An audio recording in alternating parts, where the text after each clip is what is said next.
Well, just arrived at the Laurel's Campout that she's hosting in my Sasquatch family's home, and it was amazing. You see, we already get the wood delivered over there. What was amazing is that I was talking to the ranger who actually opened the gate here, because they lock it. You have to request him to open it so you can come in and, you know, unload your stuff or whatever. And well, he was a good guy and a very open guy to begin with. But it was a little different than, I don't think that they were actually, you know, getting me to speak to him. You know, sometimes they give me energy because they're very open to meeting people. I think it was, even though he's a good guy, and I don't think they would have any problem with that, the Sasquatch people, it was more just like a beautiful, welcoming energy that we were starting the camp out kind of thing, and it was really strong. And I actually still feel them. There's my friend Tyler. We're the first ones here. There's our wood. Hey, yo. I'm filming, so I won't do the usual stupid stuff I say. Just a simple yo will suffice. That's good. It looked really, really silly on camera. I usually enjoy that, but I'll keep it like only a little bit silly this time. So This is the top silly, eh? when we were talking to that ranger, and I was like I was all lit up with energy, like really loving, greeting energy. My heart like was lifting in energy too. Yeah, you felt it too, eh? Like heart, the energy. Yeah. It was very pleasant. Yeah, I was just saying. Don't mind me, I'm half awake still and sleep the greatest, so I'm like, He's half awake, but he's not woke. I'm awakened. I'm just No, you're not woke. Oh, I'm not woke. I'm awakened and physically half awake. Yeah. Because if you were woke, you wouldn't be here. You wouldn't be welcome here. I'm sorry. Well, maybe hanging from a tree by the ankles.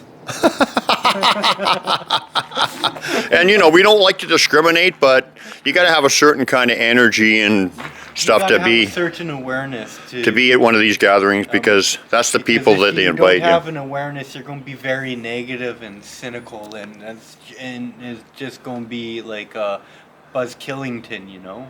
Yeah, and also our friends won't come around. So anyway, yeah, that's why I made the joke of, well, maybe hanging by my ankles from a tree is the only way they'd come around. Yeah. Yeah, so yeah, that was you know, and often when I feel that, like when I'm talking to people, it's because they want me to, because they're interested in that person, and I think that they do like this guy Mike.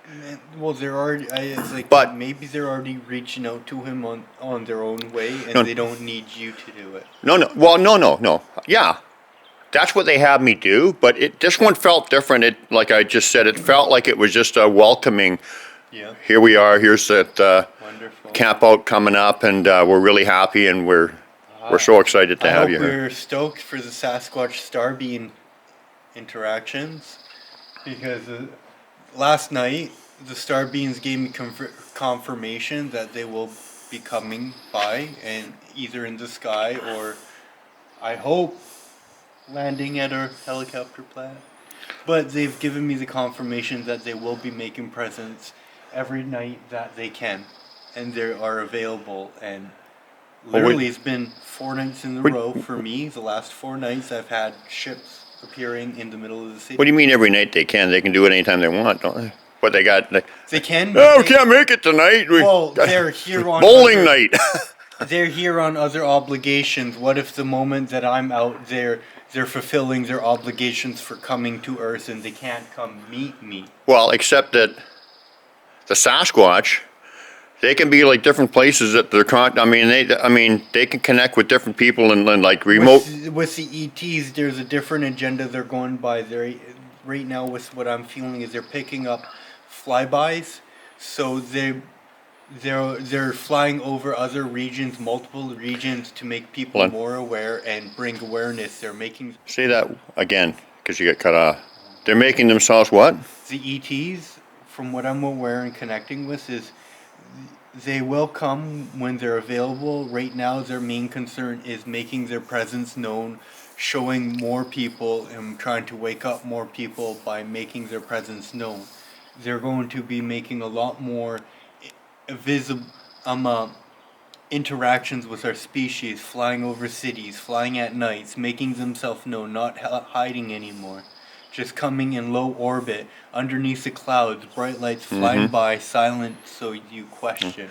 They're trying to force the cabal's hand with these interactions on a non-invasive way. And I'm going to tell people, reach out to them. That's how we make peace with them.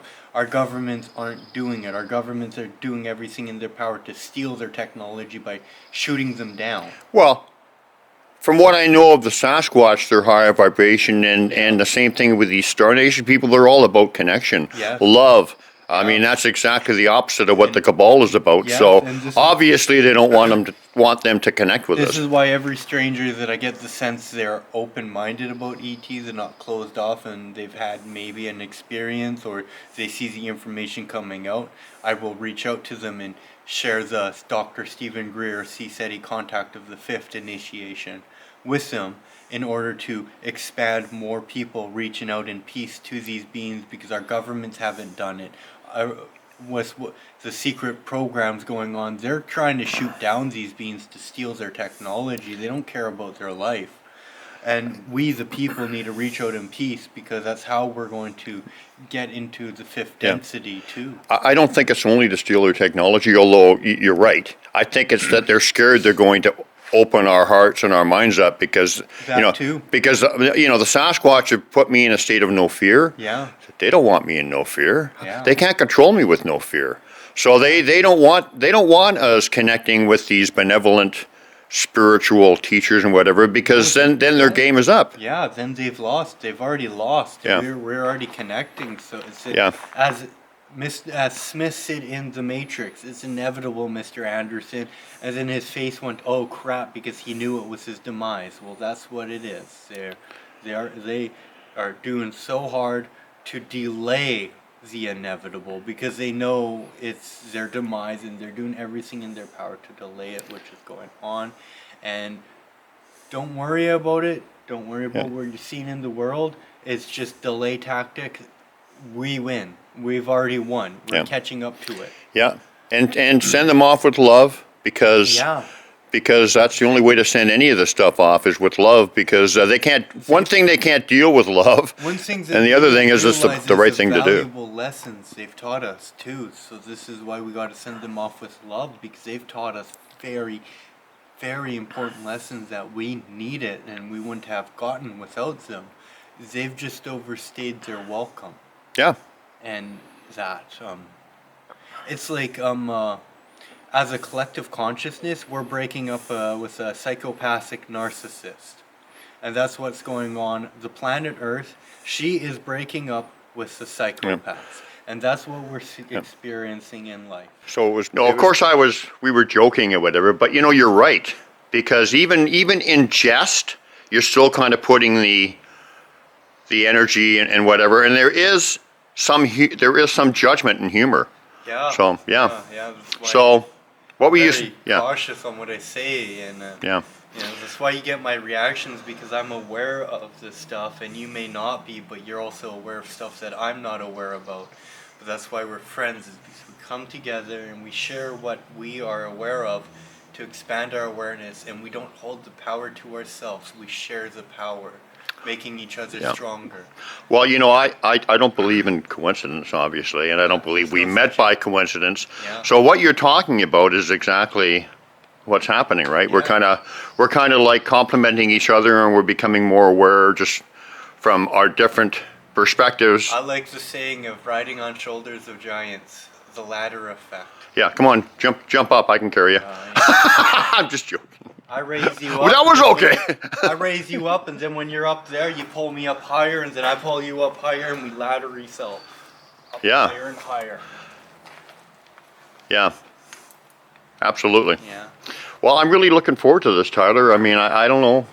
Like I said, I really felt the energy just amazing. Yeah, So it was it's very gonna be a very positive It's gathering. very, yeah, like I said, very heartwarming. Like lifted my heart Yeah, up. it's gonna be a very positive gathering. Yeah. Okay, my friend. How are you enjoying the campout so far? Pretty awesome, eh? Yeah, pretty great. So when well, after I left to go into town, Yeah. and you had just arrived, right? Yeah, Randy So just arrived. so what did you hear when you parked, Randy? You heard some calls? As soon as I opened my door, I heard like monkey calls up I over heard in the there. first one just as he parked before opening up the door. And then I started walking over here and I asked, is that them up in there? And he's like, and then he started making a call back. Yeah, I started making the monkey noises like like that. And they blew me out of the water because they sounded like a legitimate monkey in return and rebuttal. And they were moving from over that way, Yep. going right as the sounds progressed that way. Right. Yeah, got And, that. Okay. Man, it was amazing. I felt honored because they're acknowledging their monkey pet man. Well, I mean, it's funny because we're always joking about that when we go out about Always monkey making calls monkey- and you yeah. making you know like And they come at first time I've had the Sasquatch audible sounds and they're hollering back at me with monkey calls, and we were making monkey calls back and forth like 3 or 4 times.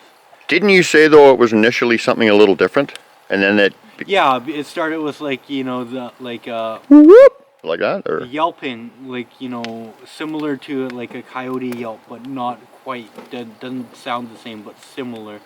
And then as he's walking up, he's like, "Is that the Sasquatch?" I swore that time they were making monkey calls, and then I sounded like the monkey, and then they progressed to sound even more like a monkey as they were making the calls back and It forth. was like And 3 cycles, right? yeah. It was Back like and forth. it was like 5 times that I've heard it in total because there was just as he parked, and then when he was opening up the door, and then the three times when I was making the monkey noises back and forth, and it was wow, amazing. and as you told me when you were doing it that it was like a competition, right? And they No, blew it you out of the wasn't- water. It wasn't a competition. I think they were entertaining my monkey calls and making monkey calls Yeah, at them. but they did them better than you. Oh yeah, man, they put me to shame when it came to making monkey noises. There's like more than one of them too. More than one of them? Yeah, it sounded like there was a couple. Different tones or what? Yeah, they're where the ravine and back there is. Why did you say there On were the other two? side Because of you the heard them from different directions or because Well, it sounded different? I don't know. I think they were pretty much right next to each other. That's what it sounded Yeah. like to me. Well, you do know that they can throw sound anywhere. yeah, I mean, they you could hear something over there and they're not actually over there. yeah. It's like a ventriloquist Yeah. can project their voice. Okay, so how do you know that it wasn't, and we know it wasn't? How do you know it wasn't people? Because of where it was coming from. It was across the gully there, like across. There's a little creek. It was back there. close, and the only way it could have been people, I would have heard movement. There was no movement sound. at Yeah, all. yeah. No, well, I mean, I don't think it And was, from obviously. the range that the sound came from, there would have been rustling in the bush if it was humans or an animal. Yeah. From what I'm aware of Sasquatches, they can be stealth, like literally teleport and that. So I did not hear any tree movement, just the vocals. Yeah. And it blew me away. I feel honored too that they're acknowledging the hairless ape right here. Well, I mean, the thing that strikes me is that they don't really make monkey sounds. I've never heard them do that. They were doing that Well, they did specifically for you. Yeah. Because you were like when we go around and joke around, I'm you're always- making you're just like I'm not joking about them. I'm the hairless ape here. They're the Sasquatch, and I don't know what a Sasquatch really sounds like because I've never heard it until now. But man, they were making fun of me, or they were just like, you know, entertaining the fact that, you know, they're acknowledging me and my monkey noises every time we go for walks and I'm doing the monkey noises. That's absolutely what was happening. What an honor, eh? Yeah, it was amazing. Wow. And they made the first sound as I'm cooking. Randy's pulling up, and I just offered to give them mushrooms. And then they started hollering at me, and I was thinking in my mind, it's like, you gotta come here in person so I can hand them to you. Otherwise, I'm sorry, guys. The offer stands in the physical. I've got some peanut butter. We should go and hide some for them.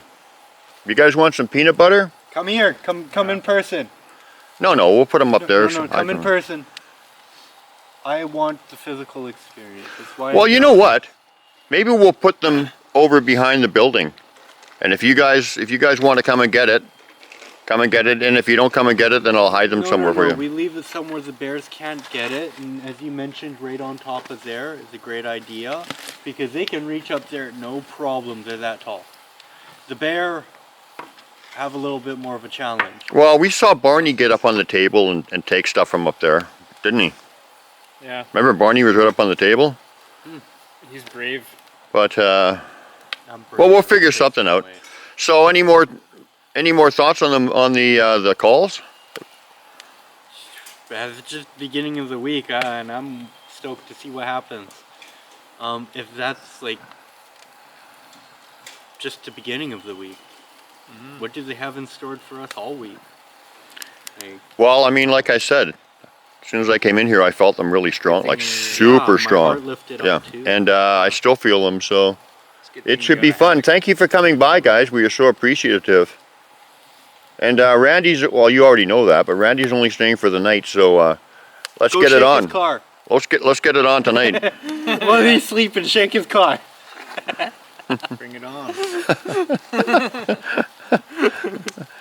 Okay, well, yeah, that's amazing. That's like that really strikes me because it's just definitely they were just doing that for you, and it just shows you that they know that you do that and they're listening and they just waited for the right time, right? Yeah. And don't be surprised if you guys wake up in the morning. The only thing left are my tree hugging straps on the hammock because they just grabbed me and put me over their shoulder and left. We've been joking about the hammock that way with Brian. It's like, yeah, well, if I'm in the hammock, I'm already pre-wrapped for them easy kidnap. They just unclip and over shoulder and off they go with me. Well, that's what they did with Albert Osterman. Yeah. Oh, interesting. Yeah, the Albert Osterman story. This is in the 1920s, I think, and he was sleeping way up in Bella Coola area, and they picked him right up in his sleeping bag over his shoulder, and he could feel being carried for miles and miles and miles. And then when they let him out, he was actually sitting with a family group, and he was with them for about 3 or 4 days. Wow. Yeah, there's more to it than that, but basically, I'm just saying that yeah, they could take you away if they wanted. Yeah, and if it's 3 or 4 days and they bring me back on the last day, perfect. I'm game. Yeah, but they didn't hurt Albert Osterman, and it wasn't like threatening in any way. So if they take you away, it's probably a good thing. I'll have new friends out of it. It'd be a very awesome experience.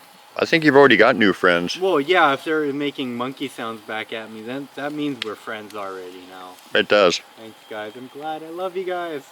I even told them after that, I was like, thank you, I'm honored, I love you guys. Like, wow. Yeah, they love that stuff. Yeah, like, They love the heartfelt sentiments. oh, they're sending me energy right now. Oh, thanks, guys.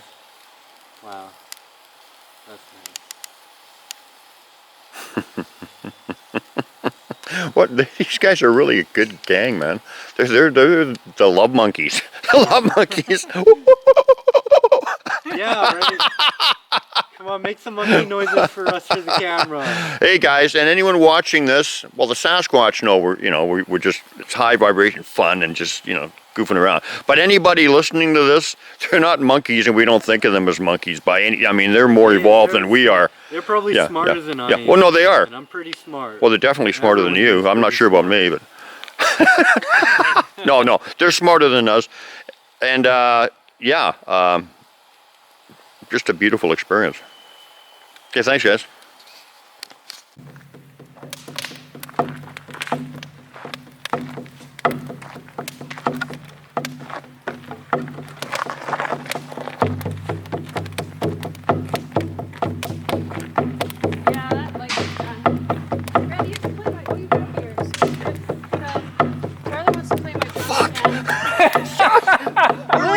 doing?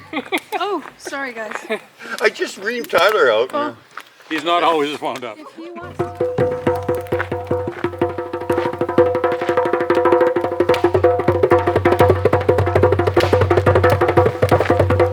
Sassy.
How you doing?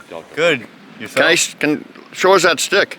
Oh well, you guys were coming to check out Gary's glyph, and I said I'd come. And as I said I was coming, Just keep it steady, please. I started walking, and about 1.5 feet from where I was, I looked right down, and there's this stick laying right there, and I was just like, "What the heck?" Because it's tied at the end, and it was lying like this on the ground, which was really interesting. And it's kind of broken at the end too. Absolutely, yeah. Can I Yeah. have a look at it? Yeah. I'm going to put that by my hammock. Yeah, you can see it's all tied there. Yeah. Absolutely. Wow. Yeah. I was like, wow. Broken at the end, the yeah. timing too, and I'm going by my hammock tonight. Yeah, there you go. That's amazing. joke's on me. Like, this is a markers for them just to unclip my hammocks, throw me over the hoe. Bagged human already ready to go. Throw me over the shoulder and I'm gone. Can I hold it again for a second? Because it was really fuzzy, the picture. So yeah, check that out. It's like tide. Definitely, well, it almost looks like an A and an O maybe, I'm not sure. Snapped at the end. Oh, that's so cool.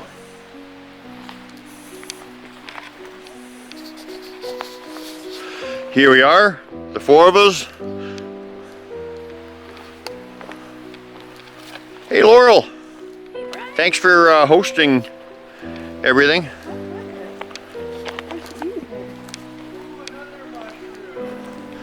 I wouldn't stay away. You...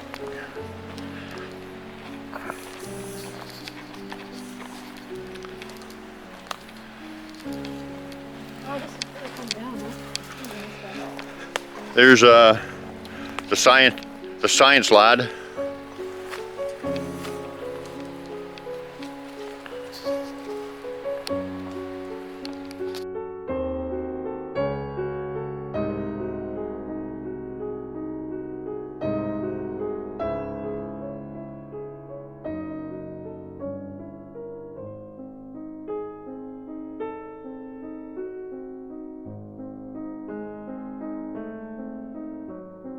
Well, here's a new structure I haven't seen before. I was just here just a few days ago. Very interesting. Is there a human purpose for that? I don't know. If there is, I would like to hear about it, but I know I wasn't here a few days ago. And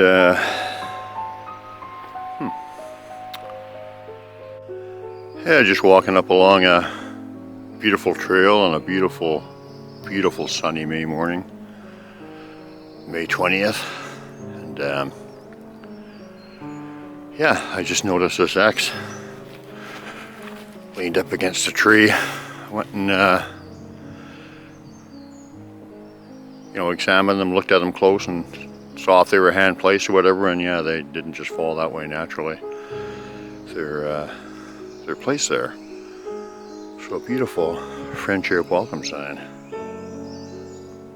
Very cool. Wow. So the bird, just an absolute gorgeous morning. Absolute gorgeous morning.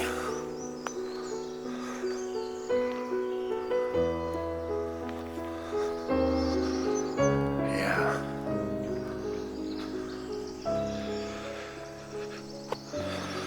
Jesus, such a blessing to live so close to this place.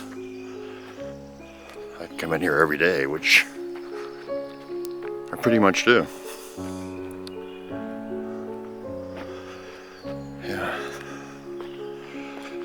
That X has not been put there recently. I seem to recall, absolutely recall saying it, I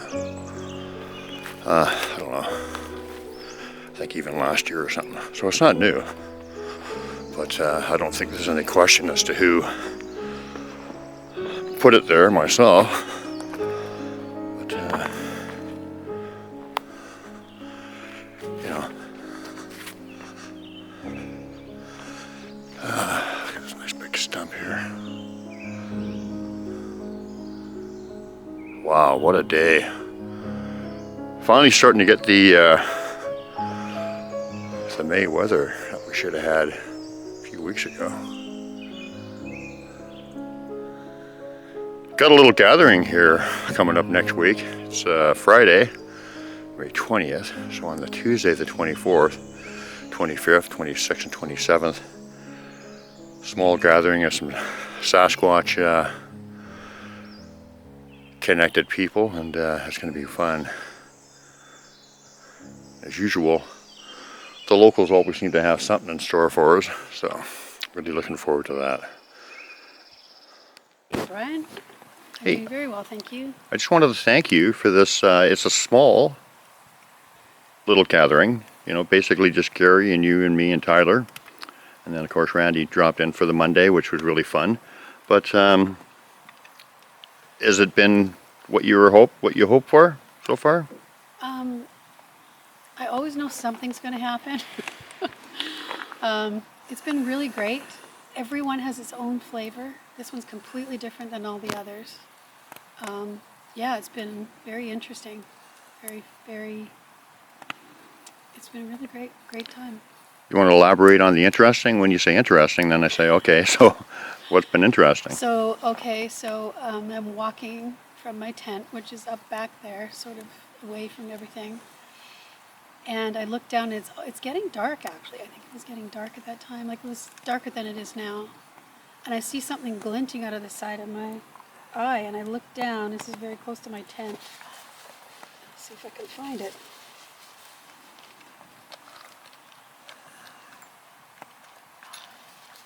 I find this polished rock.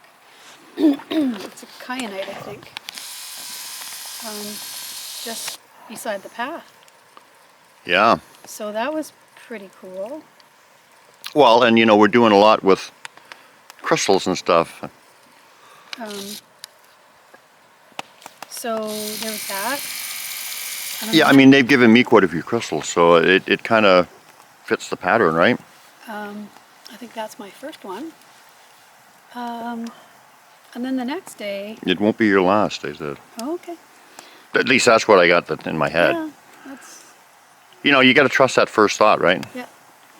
Okay, so yeah, you found that, and I mean that's kind of small, so it, you know, theoretically it could have been there, but I think it was left there for you and for a reason. But so.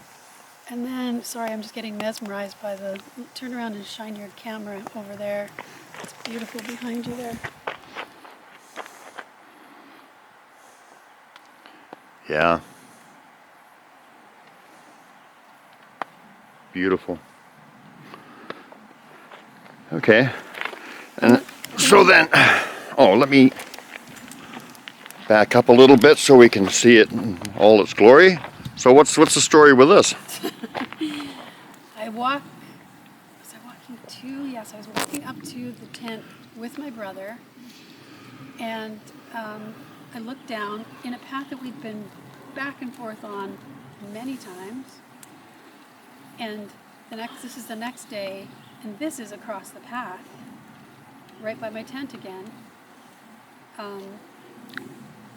So that was put there. It was definitely not there before. Yeah, and it wasn't put there by a person. Nobody snuck up and. And I feel like the way this is made, and I think Tyler was saying that if it was real, they would have made this out of something different. Because this is all, it's very interestingly wrapped. And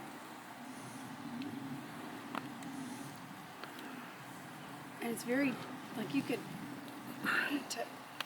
Yeah, well, I mean, we know that no human came and put it there. No, it was just, there it was, all of a sudden, like this right across. And how long before you found it had you walked up there? An hour? Yeah, exactly. Yeah.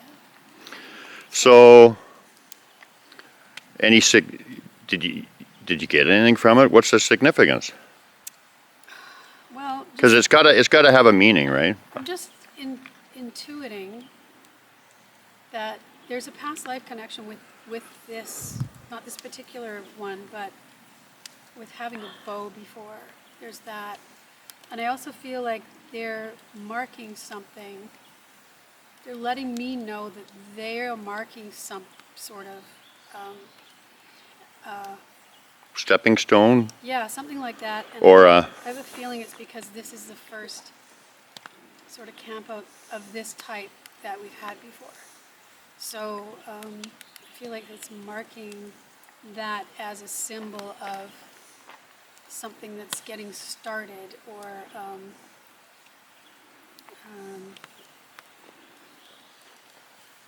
the beginning of a new phase or something, yeah, maybe. Yeah. there's something to do with the trajectory. Do you know what I mean? That's what I got from it. So, the beginning is a beginning or something. Yeah, it's the beginning of a trajectory. That's the word that came to me right now, of a trajectory. Trajectory. Yeah. And what is an arrow? The trajectory Yes. of the arrow, right? Yes. Now, and I don't want to get, I don't know if you want to share this or not. I'll edit it out if you don't. But you said when you're walking back, bringing it back from the car. Yeah, I can see myself in another life. Yeah. Carrying a bow and walking, and I was a female. What kind of arrow? Like Indian or something, or? I'm not sure. It could be. You mean Native Indian? Yeah. It could be. It could very well be. I'm getting a feeling of strength, dedication, focus, path, kind of thing. Yeah. Is what I'm feeling. And it's honoring you and what you're doing. It's also, like you said, it's marking a new phase or a new step or the beginning of a new trajectory. Yeah, Yep, that's like the what I feel trajectory of an arrow. So Yeah. I feel like this isn't meant to be an actually used thing. It's just it's a symbol. Do you want to say anything else about that or about anything else that's happened to you? Did you Well, I have took something my happen in the tent? toothpaste and my toothbrush. Oh, right. Let's hear about that. I couldn't find it. I looked absolutely everywhere. Turned my entire tent upside down, and it was gone. And then Brian kindly went and got me another toothbrush. I got up in the morning. There it was, right beside my bed, on the floor, with the toothbrush out of the little case that I put it in, and it's all just sitting right there on the floor. And it was in the case. It was out of the case. No, but it was initially in the Before case. it was in the case, yeah. Yeah, so. So those are the things. And the toothpaste was not touched? It wasn't open, so I haven't checked it to see whether it doesn't feel like it's, if there was anything taken out of it, it wasn't very much. Awesome. So the course you've given, which I appreciate very much, even though I'm not really myself because of this abscess tooth kind of fogging my brain or whatever, but it's still remarkable, and I was surprised. Are you happy? Was it what you were hoping for? Yeah, I'm just facilitating something that you guys are doing yourselves. So it's not like I wouldn't call it big teaching, although there are big lessons to be learned. I'm just facilitating an experience for you. Well, sure, so but you can discover some things. But still, you still had maybe expectations. Well, not expectations, but maybe how you would hope it would go. And Well, it so- went very well. And yeah. I think anyone, and you guys all have intuitive abilities that is tuned in at all is going to have a pretty good experience with it. So. yeah. Anything else you want to say for now, or? Nope. Awesome. Here's the Lord of the Flame. Will you do your Lord of the Flame dance? Or is your leg too sore? I don't have a fire dance. Well, I do, but I don't have the tools on me to do the fire dance. Ah, okay. My fire sword needs to be rebuilt, and my fire staff needs new wicks for Yeah. it. And there's my fire dance for you Yeah. for future references. I do have a fire dance. I just need to resurrect the tools. Well, we'll get down. We'll do it next time. So, I just wanted to say, like some of these things for people who listen, they seem like a bridge too far. And I mean, for me, 10 years ago, it would have definitely been. But that bow was definitely left by somebody that wanted to give it to you, and it wasn't a human. And like you said, trajectory. I don't know if you just came up with that word by. It just popped into my Yeah, head. but an arrow trajectory. So, yeah, the Sasquatch are amazing beings, and they do some stuff that you just think that couldn't be them, but really, that's how they roll, baby. Thanks, Laurel. And actually, Laurel pointed this out and says, "I think that's a structure from quite a distance away." Now we're looking at it, and ooh, gotta watch my step. If it was from falling wood, this tiny stick would have broke.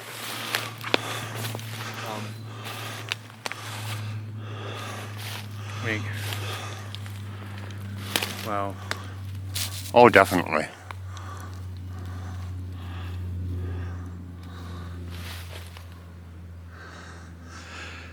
And then there's this one back. I don't think this could have fallen. Yeah. It would have took out this little stick if it did fall. Then there's right back here too. Yeah. And on every cross point. So every time the tree wides out, they got one leaning here, they got one leaning here, and up here it's also on a Y. Yeah, absolutely. And this is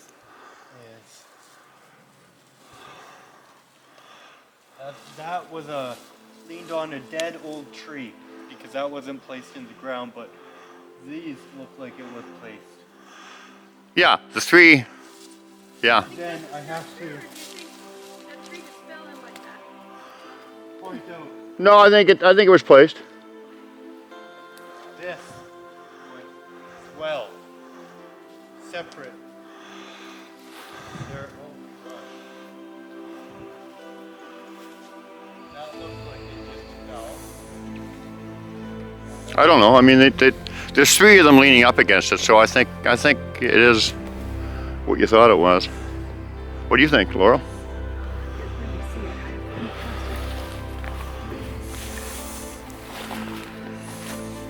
Oh yeah.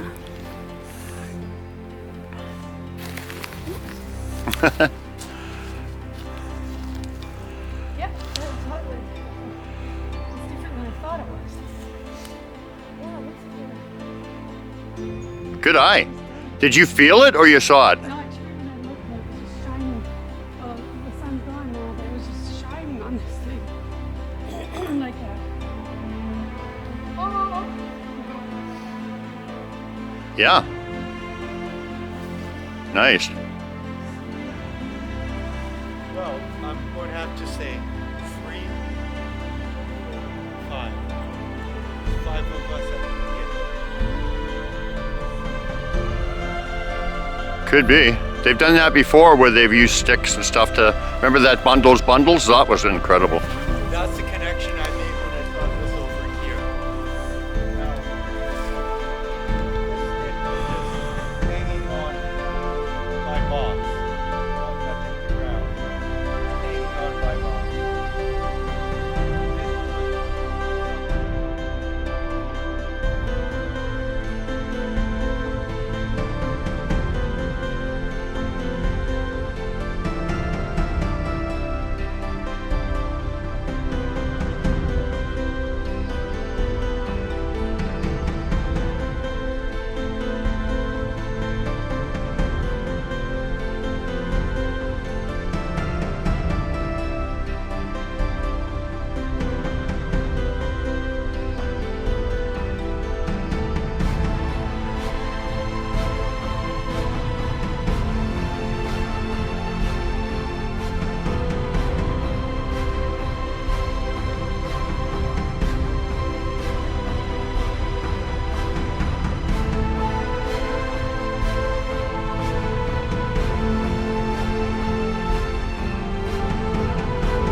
Here we are in the last stay at the campout, and we had a visitor. Well, we had visitors. We heard I'm sure I heard snapping and cracking in the woods, right?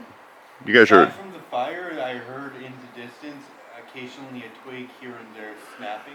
No, I heard stuff too, and I don't even. Yeah. Anyway, looks like we had a visitor last night.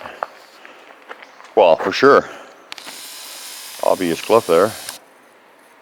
And looks like a little bud. Welcome. Friendship welcome from Little Bud. Yeah.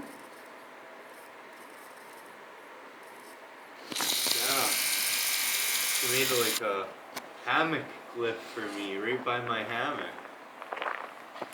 At the bottom of a Y stick. Yeah. The glyph I took the picture of, it's at the bottom of the Y stick, the hammock with the A in it. Oh. I'm just like interested in that. I'm watching these flames. I'm looking at this too. It looks like it's placed, but I'm 100% sure, but I think so.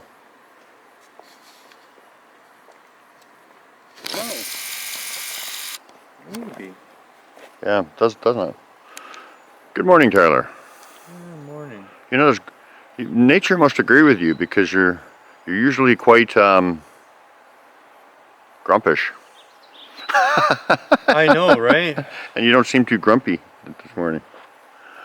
Well, It's the wake up process. I waited out the grumpiness in the hammock before I got out. Ah, that's just the kind of considerate guy you are, eh? Yeah.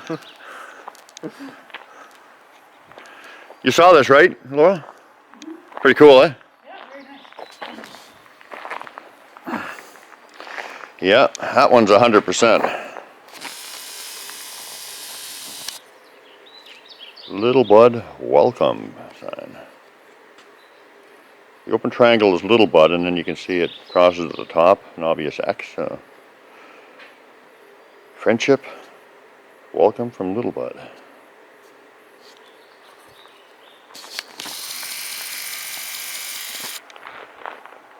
Seems like it's the nicest days are the ones they said were going to be the worst. Yep, that's what it seems like. You know what I mean? Today looks like it's going to be really nice. What? So hopefully tomorrow doesn't rain.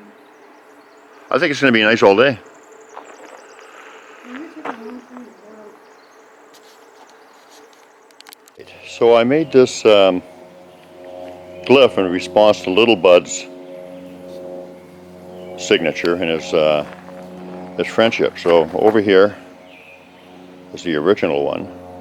That's Little Bud's open triangle. See the cross up top is friendship. He's expressing friendship. Welcome to my home.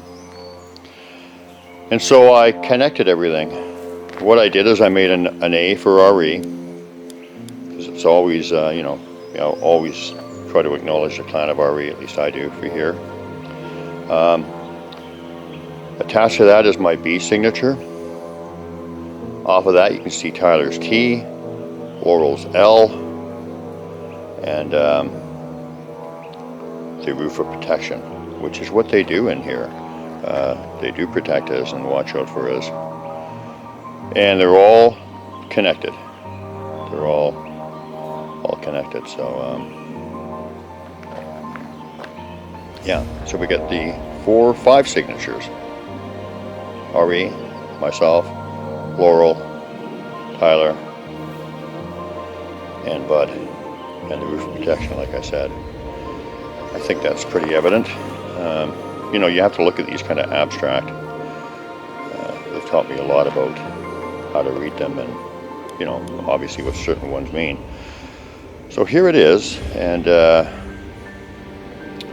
we'll see what happens. But, as far as the roof of protection sign, I've seen that many times where they told me that they're watching out for me, protecting me when I'm in the woods, and in different areas, just, like companions, teachers, protectors. And I asked him a couple days ago when that bear was coming around, actually broke into the back of Gary's truck. And they're really incredibly intelligent this year. They can actually, if you leave your door open, they can actually go inside your vehicles. They actually turned the canopy knob at the back opened up his truck, and we went over there, and the bear was actually in the truck bed. And chased it out, but it had its feed, that's for sure. Had his fill. But they're cheeky, but they're not really aggressive. Although, you know, when they're that close, I mean, you just can't predict what'll happen. But any event, Tyler chased the bear off, chased it right across the main drag, and I guess it went to the other campground. But, you know, referring back to that roof of protection, I also asked the clan here to keep the bears away from us and keep them away from our vehicles. And whether Tyler has something to do with it, which I do think, or my request has something to do with it, which I also do feel. I feel it's a combination of both. We haven't seen the bear in the last 2+ days, so that's good. So here's my little offering to them, my response to Bud's greeting, friendship welcome greeting, and yeah, I'll see if he wants to play tonight. Okay, I decided I would add Rajase, Arrie's daughter, to the greeting. Put her signature in there, which is the H. She was actually my first contact, so I'd be remiss not to include her. And so there it is. And the other reason I included it is because I literally wanted everything touching. Everything to have a connection at some point. So the H connects the top of Tyler's T to the roof of protection, so dual purpose. So I like that, and it would not surprise me in the least if they played around with that tonight, and it wouldn't surprise me if they didn't. You just can't predict things, but yeah. Put it out there and see what happens. Well, how you doing? I'm doing well, Brian. How are you? Good. So they've been leaving you a lot of things by your tent, eh? Seems like that. Yeah, like that crossbow thing. We both know there's a big significance in that, and you're still working your way through it. But I think it's talking about a new beginning or a new adventure for you, strength, trajectory, all that kind of stuff. But anyway, and they left you the little crystal stone too, right? Yeah. So what did you find today? Well, I have a little place where I leave them something when I come here. And I was making a little, whoops. I was making a little, sort of a glyph up the back there where I leave things. Yeah. And I'm looking down to pick up some sticks, and I see this. Yeah. And we had just been talking about marbles.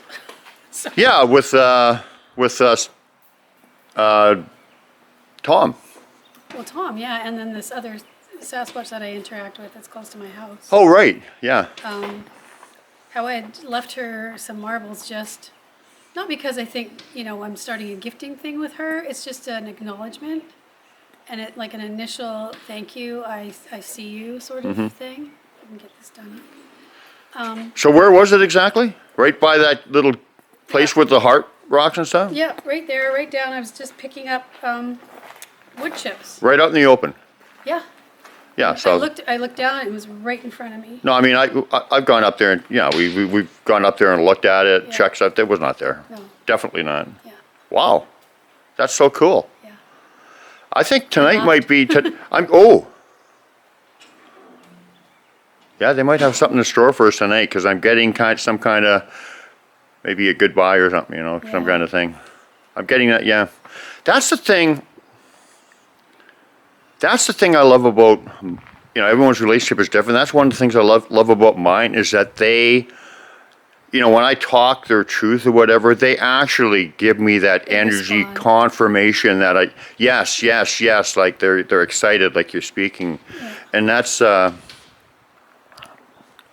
well, that's, that's priceless because then you're on the right path and whatever, Yeah, right? and I feel like they're just showing that they're listening, they're hearing. Yes, and that they approve, and that, Yeah.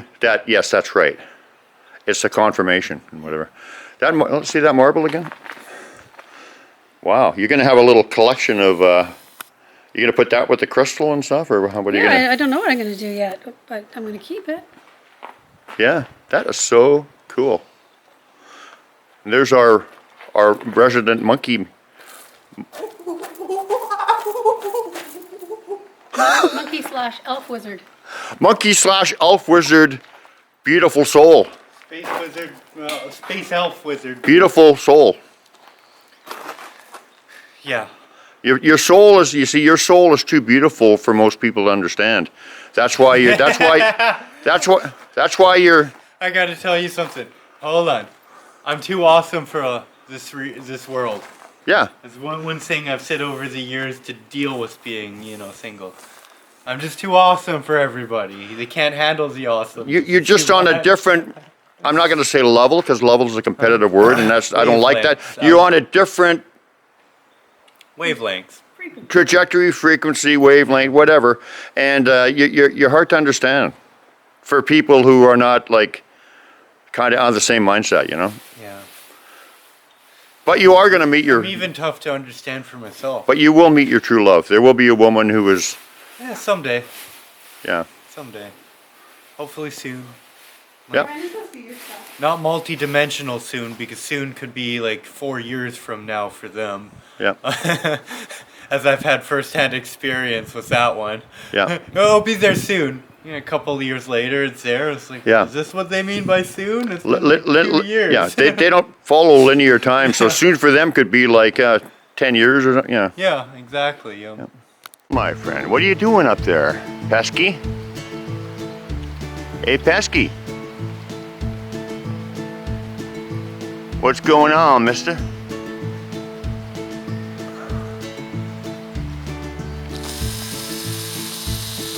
You almost got my cooler, didn't you? Hey, Pesky?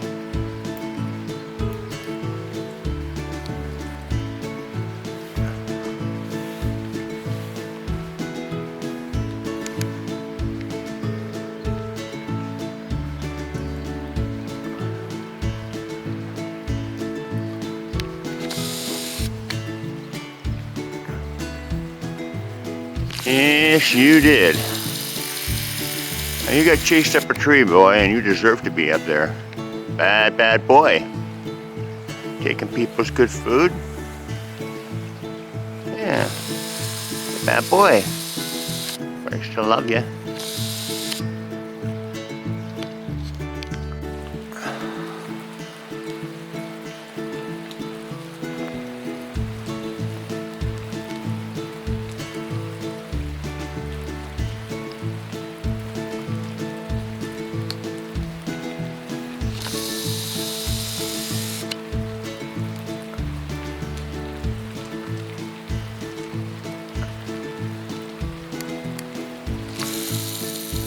Hey guys, well that was a really successful campout. Thank you, Laurel, for hosting this. You're so welcome. It was earth-shattering for me, to say the least. Oh my God. So you blew up the barrier. Disintegrated, gone.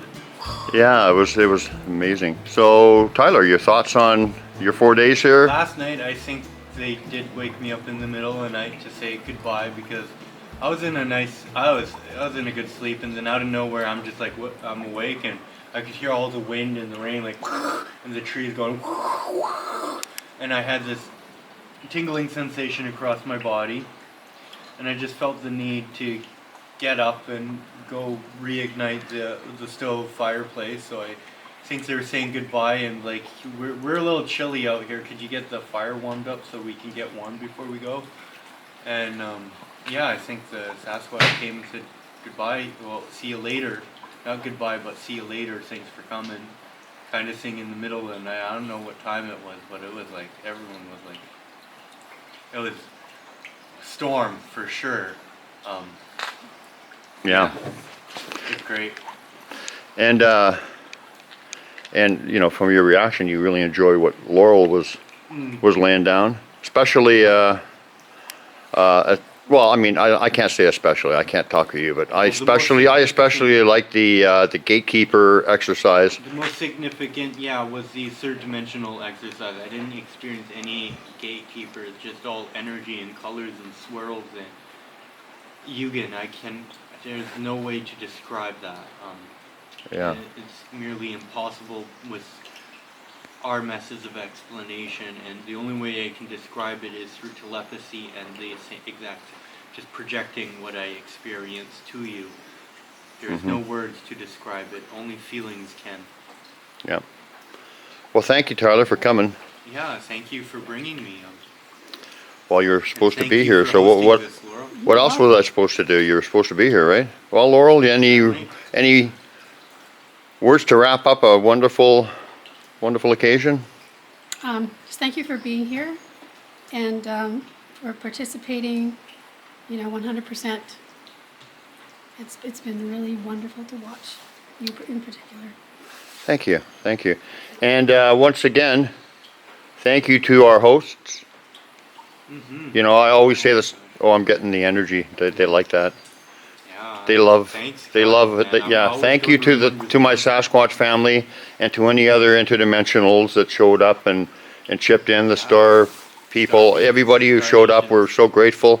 But Wow, yeah. to me, I got to put a special thanks out to my Arrrie and the family. No, man, me too. I gotta put a thanks to them, the monkey business. That when Randy first showed up on the first day was just, still the highlight of my week, because I actually had an audible experience instead of feeling them, seeing them in the mind's eye, and I actually had a physical experience of looking through with the audible Yeah. noises. Yeah. And Even though with us, energy and whatever is so, it's as real or more real than even that. It's still nice to have a physical or an audible experience. It just kind of takes, that's a heart. That's so hard. you know what I mean? Heart. Yeah. Yeah. And yeah, I just find it so hilarious that they did those monkey noises because they know that you would do them, right? They've seen me do it, heard me do it almost every time we come in here. Yeah. Yeah. And then they make better monkey noises than I'm doing. Like literally, they sounded like actual monkeys. Yeah, that doesn't surprise me. They're very good at everything they do. Well, so I guess we'll see each other in September, if not before. I'm sure we'll see each other before that, You'll but see me before September. I don't think so. I'm probably going to stay away from you. Yeah, you didn't break for me. I was too much chasing the bear around, just too much. No, I'll be seeing you. Is that why know. you couldn't stay the night here? Yeah, it was just too much for you to handle. Well, because I was like, I think that me going home was good because I was not. No, I am going to have to agree with you. That was probably the best conditions for you to go. Yeah. Is Yeah. go back home Yeah. with what you're dealing with, especially with the fluffing the energy field sensation I got from you. Yeah. You got it all. Okay. I just want to say, without Arrrie and his family, none of this would be happening. Without you and your initiative to introduce people to Sasquatch, none of this would be happening. So, That really, thank you. Thank I you so look much. forward for September. and this gives us hope for the younger generation. This amazing little wizard elf man. Space Yeah. Elf. Yeah. Space Elf, Heartman. Yeah. Because that's what we need is more young people. Space Elf, Heartman. And I seem to, inspire the teenagers through dance and Tai Chi. You inspire them with your love and your energy and your Yeah. complete. Last summer, They don't when see I many was people like you. learning Well, you're Tai open Chi too. You're is, really open. Well, I'm very friendly too. I was like, man, it's hilarious when you get the teenagers hitting on you. I'm 30. I know. No. stop. Teenage women, you mean? Yeah, they hit on me. They call me cute and pretty and all that. I'm just like, yeah, I'm 30. How old are these ladies? High schoolers. Yeah, that's a bit. It's funny. Yeah. It's a compliment to me because it's saying I look young. If it was 10 years from now, that would be all right.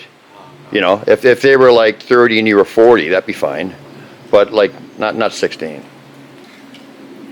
It's hilarious. I laugh. I just take it as a compliment. Like when gay guys hit on me, I take it as a compliment because, you want me to put It this? is a compliment. Do you want me to put this on? I'm recording this. You want me to put it on video? If you say so, man. Whatever. Doesn't matter, man. Like I said, I'm comfortable with my orientation. I've had gay guys hit on me all the time, and I'm flattered. It's a compliment. Well, that's good. You can look at it like that, because I'd be kind of like, well, you know, I'd kind of grown a little bit. I'd just, yeah, that'd be all right. You weren't a clubber like me. Yeah. Well, let me clarify. It'd be all right. Doesn't mean I want to join in. Yeah. Anyway, so thank you so much, Laurel. Thank you, Arrrie, You're most welcome. family, everything. Yes. It just, Thank you so much. it just keeps getting evolving, and this was totally. They're all totally different. And September will be different again, and this one was special. And thank you guys for coming and making it special for me and for everybody here. Even Pesky. Pesky the Bureau. Did you want to give your little Pesky story quickly? Oh my gosh. Just from this morning. You know, you've been chasing him away for like 3 days. I had an alarm clock this morning. How much time's left on that? 2 minutes. I had an alarm clock this morning. I had my hammock set up here, and I hear Brian's cooler get knocked over, and I'm just like, hey! And then I hear it start dragging away. So I unzip my hammock and I get out, and it's like over there on the grass was this bear. And as soon as I get out, look at the bear looks at me and just like he's got this "oh crap" kind of look, and it starts backing away from the cooler, and then it books it to the tree line, and then just casually I'm like, "Good morning," and I'm casually walking over to the cooler, and I drag it away. And then I go grab a couple couple carrots, and I toss and celery. Yeah, well, the celery was after. I grab a couple carrots and I toss a carrot in front of it, and this bear was so intimidated from me chasing it a couple times, it ran up a tree when it saw the carrot coming at it. No. Yeah. Yeah, and he was up the tree for quite a while. We got some good video of him up there. Like a good hour that he chilled. I mean, you kept him away for 2 complete days. Yeah, and he only came back this morning. Unless the Sasquatch kept him Friday, away. so he saw to test his luck on Friday morning. Yeah. No, I was still here. Yeah, I know. Like when he seen you, he said, "No, anybody but this guy." Yeah, the bear was smart though. He came back on Friday when I said, "I'm here until Friday chasing him."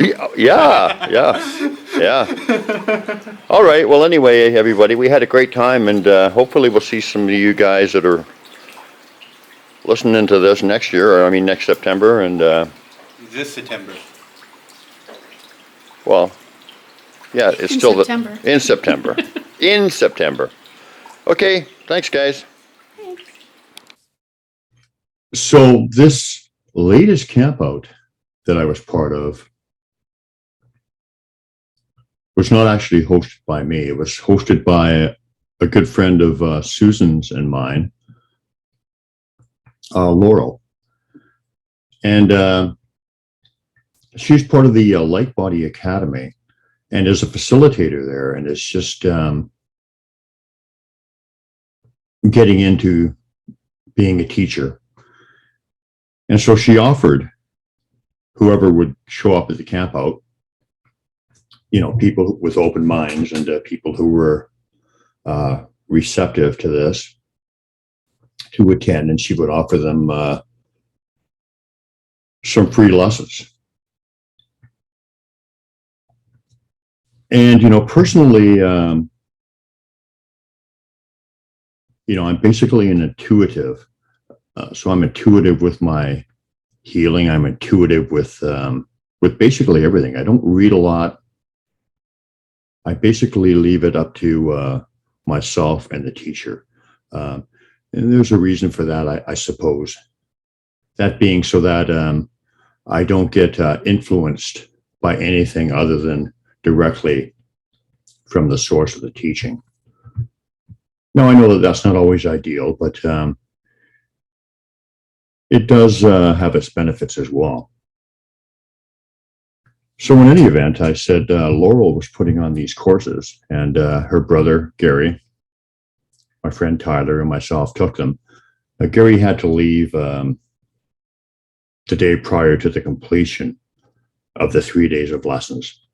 And so he wasn't part of the third day, which was absolutely phenomenal, absolutely groundbreaking and earth-shattering for me. Now, like I said, I haven't done a lot of this stuff, so I don't really know even what it was called. I don't. I just followed the directions and went through the process. And it seemed to be fairly simple. It just take your consciousness inside of you, stay inside your body, more or less, is the principle of it, and feel the rhythm of your heartbeat. And then there was a specific music for each part of this particular lesson. And this particular lesson revolved around 9 dimensions and the gatekeepers at each dimension. And we had time to do 5 on this particular day. And so Laurel would briefly explain what each dimension was all about, and then put on the music, and then we would just close our eyes, stay inside our bodies, feel our heartbeat, and just let it flow and see what we saw, heard, or whatever, experienced. And I'll be honest with you, I don't even know what the different dimensions were. Now, I was absolutely floored with what I experienced because I had never, ever had anything like this before. I actually went in expecting, not much, because I've never really experienced anything like that through meditations, like meeting your guides or that kind of thing. I've had some brilliant Sasquatch encounters, amazing teachings by them. But as far as actually sitting down and listening to a guided meditation or being guided by music or stuff of that nature, generally I'm just lost, and I don't really get anything out of it. Well, this time was certainly different. It was absolutely amazing. It earth-shattering for me in a good way, groundbreaking. And I had amazing, vivid experiences in all 5 of the dimensions that we covered. But here I'll cover what happened in the 4th dimension. And I'm not diminishing what happened in some of the others. They were all brilliant. They were all vivid. They were all real. And the reason I know that is because there was stuff happen that was unexpected. I wasn't creating it. I was seeing things that I didn't expect, and I certainly didn't create on my own. And it was really eye-opening. So like I said, in the other 4 dimensions that we worked through, had amazing experiences, absolutely amazing. Like seeing a ball of energy representing an entity or a being, even perhaps a human, but a pure ball light of energy shoot off into the heavens and explode like a rainbow of fireworks, just an explosion that just went off and covered all corners of the universe. And I remember being very, very emotional as I was going through this, because I was realizing what was happening, and that this consciousness was literally expanding and becoming one with everything. And it was really profound, really emotional, and also right in line with, the lessons of the Sasquatch people. But I'm going to cover this 4th dimension because I was particularly fond of this one and the message. And I can't remember all the details because it was so vivid and so detailed, but I'm going to try. So what I first experienced as the music was playing and as I was focusing on it is that I was like maybe an orb or a beam of light, or, well, no, an orb of light. I was traveling in orb form, and I was winding along a steep serpentine mountain road, going up this road until I arrived at a big stone building, huge stone building. And what I saw there at the gate was the gatekeeper of this particular fourth dimension, as I experienced it. And I can only describe it as looking very much like an Egyptian god. It had one of those kind of big kind of Egyptian kind of hats on it, and was dressed very much as one of the Egyptian gods. And I know there's various ones, and I can't even name any. I think maybe Horus is one. But that was the impression I got, and had that look about it. Now, every one of the gatekeepers I met were completely different. Some of them were jovial and friendly. I communicated with some of them. Some of them gave me messages. This particular fellow who was standing guard at this gate, he was about 7 feet tall. And like I said, he looked very much like an Egyptian deity or god. And he asked me, "What are you here for?" And I'm not really sure what I said, but I believed I said something like, "I'm here for truth." And we exchanged a few other words that I can't quite recall, but basically he wanted to know what I was there for, what I wanted to do. And so I was granted access into this dimension behind this door. And as I got there, I saw two warring factions, one on one side and one on the other side of a invisible wall. But it was basically what it was is on the one side were these reptilian beings, very, very nasty reptilian beings, and they were gnashing their teeth, and they were very agitated, very animated, and real nasty piece of business. Now, I want to clarify that, most reptilian beings, from my understanding, are benevolent. Most of them are good, but some of them not so much. And these were the ones that were not. And there they were, trying to hold their ground on one side of this invisible barrier. And like I said, they were extremely agitated, extremely violent, gnashing their teeth, just not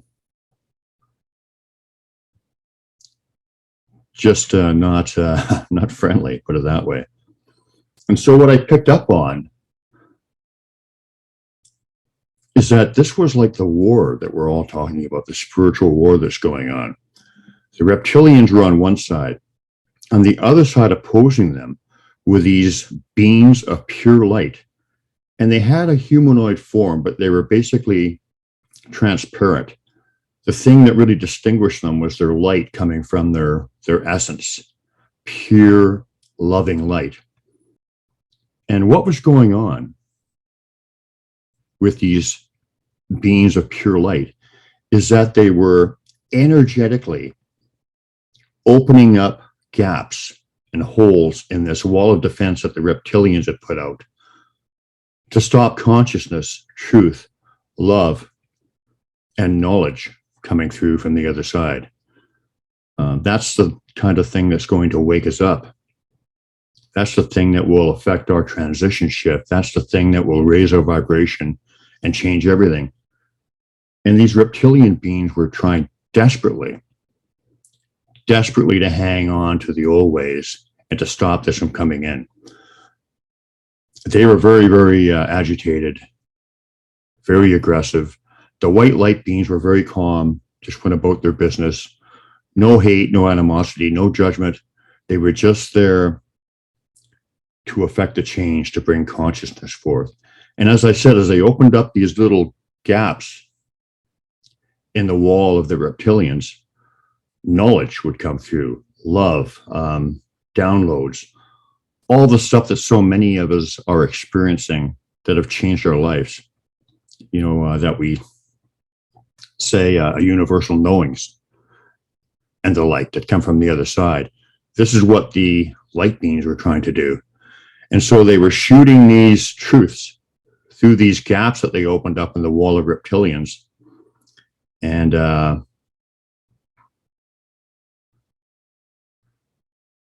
I got a distinct impression that the reptilians were hanging on for dear life. They were not winning. Their fate was inevitable. The light beings were winning, and the reptilians were in the death rolls or death knolls or however you want to say it. They were hanging on, but they were failing. They were losing. And it was a very profound knowing. It was just one of those knowings. And all of a sudden, oh, I'm sorry. Let me back up. I also got the name. I got names of some of these gatekeepers. They either told me their name or they just came to me without thought or without pondering. This particular Egyptian-looking gatekeeper, who, like I said, was about 7 feet tall, was named Shaw. The name was Shaw, S-H-A. So let me get back to where I was in the story. So this battle between the light beings and the reptilians was going on. The light beings were winning. And like I said, every time a gap in the reptilians' wall of defense opened up, knowledge, love, truth, knowing, all this stuff would shoot through to help illuminate us, to help us grow in a spiritual, vibrational way. Help us to know our true universal standing, our true selves as universal beings, as light beings. So this war, like I said, was going back and forth.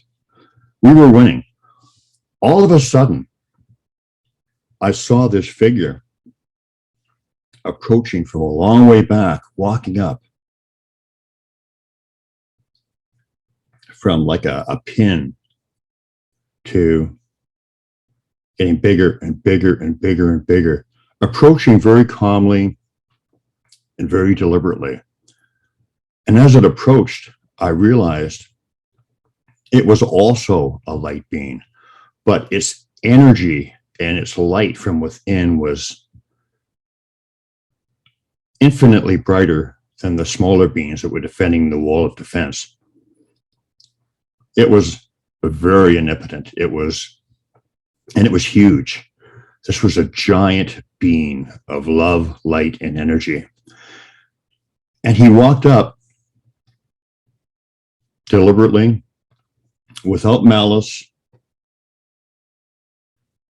and shot this energy blast into the wall of reptilians.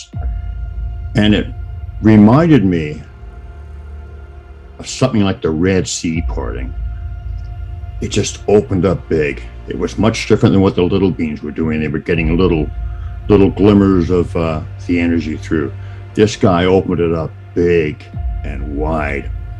And all this consciousness and all this knowledge and knowing and universal truths came barreling through this wide, huge gap that this being opened up. And I remember how emotional I was, and I was just actually in tears because this guy was, he was like a spiritual James Dean, if that makes any sense. He was incredibly calm and cool, and he just came and did his stuff and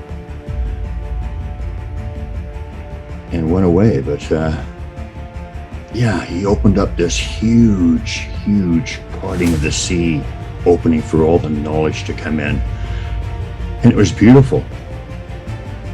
And I've never really had any fear of what's going on in the world today, the battle in the heavens and the fact that we're going to win, and I've never, for the longest time, had any fear about the horrid state of the world, because I have faith. I have faith that the light is going to win, and this gave me even more faith. When I saw this huge entity coming down, this huge being coming down, I just knew that we were going to be okay. And without thinking, I got the being's name, and his name was O-H. And I recall thinking it was more than the name. There was an energy. There was a deeper meaning behind the name that I can't really explain fully in words, but it was just a knowing. This guy's name resonated some kind of energy, power, if that sounds, or if that explains it properly. But yeah, O came walking down from a long distance away, and just like, he took care of business, man. He really took care of business. And like I said, any traces or remnants of fear, the fear that the dark side or the elites or whatever you want to call them try to keep us in and control us with, it was all gone. When I saw O coming down, it was beautiful, and I just knew these guys can't hang on. These reptilians are done. It's only a matter of time. And I just can't believe, or I can't describe the emotion I had in seeing him. It was unbelievable, and I didn't expect it. So I knew for sure that I was really experiencing something real. It wasn't something that I was making up. It was real and unexpected. And it shook me to my very core with love, I guess, and just faith and confidence that everything's going to be okay when O came walking up. What I really liked about this fourth dimensional experience was that it perfectly mirrors the lessons I have received from the Sasquatch people, and so many other people have. We are being controlled with fear, with lies, with division. All the things we see going on in the world today, the insanity, the lunacy of today's world, is a desperate effort to keep us in fear, to keep that control. And I am sure that what I saw in this fifth dimensional experience is exactly that. The reptilians were desperate to keep the control that they have had for eons on this planet.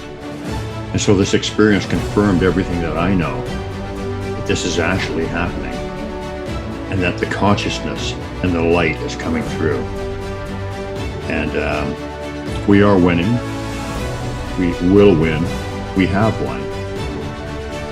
And the reptilians already know it. The elite already know it. And that is why the desperate measures of today are going on so blatant before our very eyes. So this was a real great gift to me to actually see that battle going on in the fourth dimension. And like I said, I was not imagining any of this. I was not creating it. I was surprised a number of times in many of the experiences in the 5 dimensions. And I was really shocked and wondering, who is this big guy coming up? When I saw the amazing O approaching. So it's great confirmation for me. I haven't had fear over the situation, because I've known for a long time that we are eternal beings, that we just close our eyes to this life and wake up on the other side, and life continues.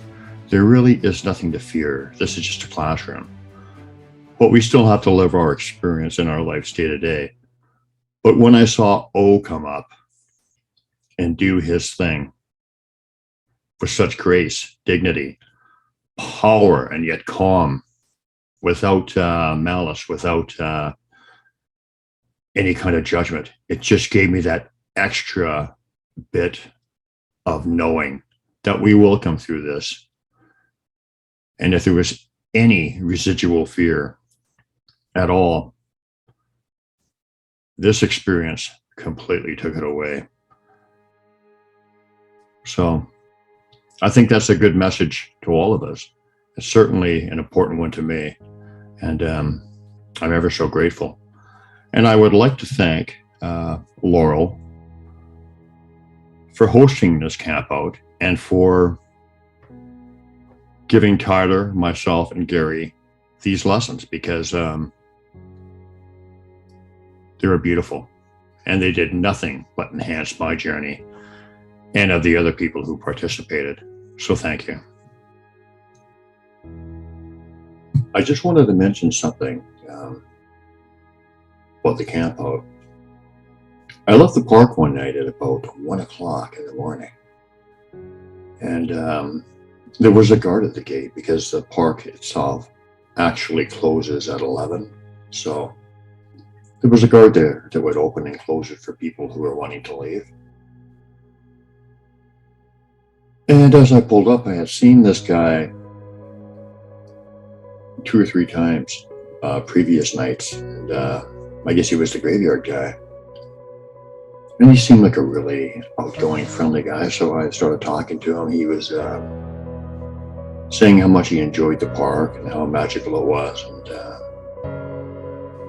you know, he just felt an affinity with it, I suppose. And then something incredible happened, but not unusual for me, because this has literally happened probably a dozen or more times. When I start talking to people about Sasquatch, often I'll feel like a tremendous energy that tells me that the Sasquatch people are open to me talking about them to this certain individual. And that particular type of thing has happened countless times. But the thing that has happened perhaps a dozen times or so is that I started talking to this fellow and he was saying how magical the forest was. And I said, there's lots of things here that you might not realize, and you may not realize just how magical it is. And then I mentioned that Sasquatch lived in the forest, right in this forest. And he didn't seem like he was anything but open to it. And as soon as I said that the Sasquatch lived in the forest, I suddenly seen him turn his head really quickly, and he heard a noise. And I can't remember exactly what it was. I apologize.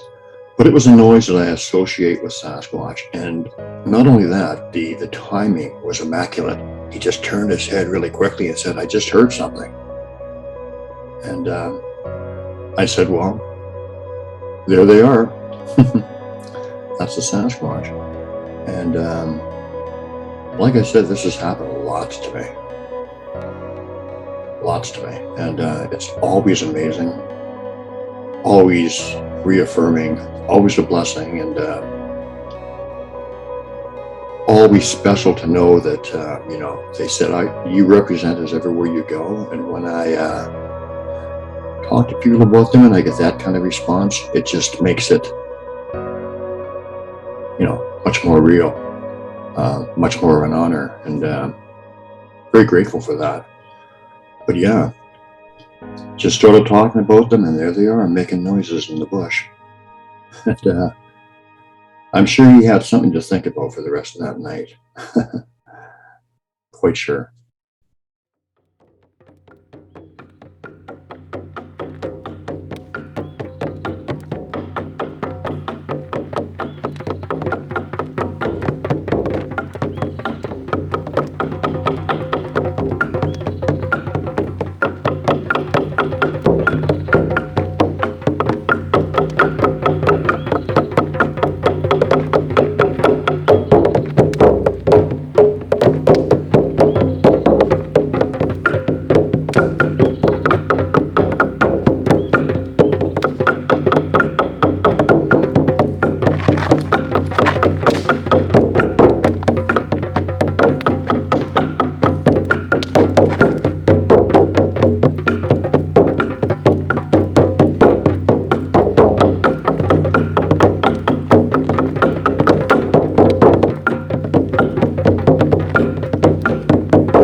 Uh-oh. Uh-oh. I was gonna say Kim good. Well, Laurel's got the snacks out. What are you talking about? No, I just wonder what it is. I'm good. I opened it up. I opened it upside down. Okay, drum solo, Tyler.